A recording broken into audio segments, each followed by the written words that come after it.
আপনি কি অ্যালার্জি, চুলকানি বা র্যাশ এবং অ্যালার্জিজনিত সর্দি কাশিতে ভুগছেন?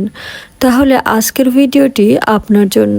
আজকে আমরা আলোচনা করব জাইরিল নামক একটি সিরাপ নিয়ে।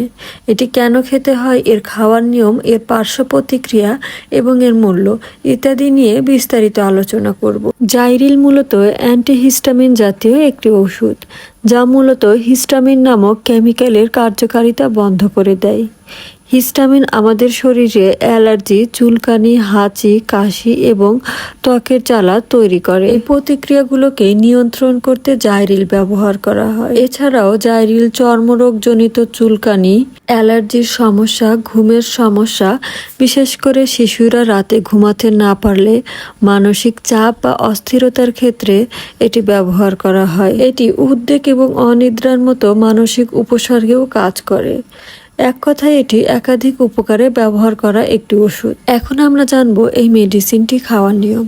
তবে আমার চ্যানেলটি এখনও যারা সাবস্ক্রাইব করেনি তারা অবশ্যই সাবস্ক্রাইব করে পাশে থাকবেন।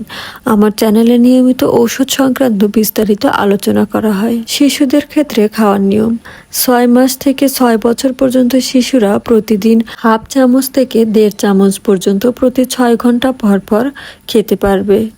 6 বছরের ঊর্ধ্বে শিশুদের ক্ষেত্রে হাফ চামচ থেকে 2.5 চামচ পর্যন্ত প্রতি 6 ঘন্টা পর পর খাওয়া যেতে পারে। প্রাপ্তবয়স্ক বা 12 বছরের ঊর্ধ্বে রাতে খাওয়ার পরে 2.5 চামচ করে 3 থেকে 4 বার প্রতিদিন খেতে পারে।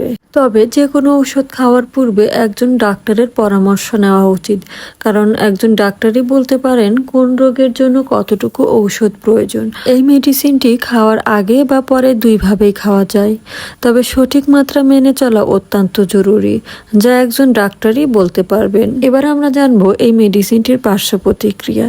এই মেডিসিনটির পার্শ্ব প্রতিক্রিয়া হিসেবে দেখা যায় ঘুম ঘুম ভাব, মুখ শুকিয়ে যাওয়া, মাথা ঘোরা ইত্যাদি। এছাড়াও যারা গর্ভবতী মহিলা আছেন এবং যাদের লিভার বা কিডনির সমস্যা রয়েছে, তারা চিকিৎসকের পরামর্শ ছাড়া এই ওষুধটি ব্যবহার করবেন না। বর্তমানে এই ওষুধটির বাজার মূল্য রয়েছে 45 টাকা। যে কোনো ওষুধ ক্রয়ের পূর্বে অবশ্যই ওষুধের গায়ে নির্ধারিত মেয়াদটি দেখে কিনবেন। সকল ওষুধ শিশুদের নাগালের বাহিরে রাখুন। সবাই ভালো থাকবেন, সুস্থ থাকবেন। দেখা হবে পরবর্তী কোনো ভিডিওতে। আল্লাহ হাফেজ।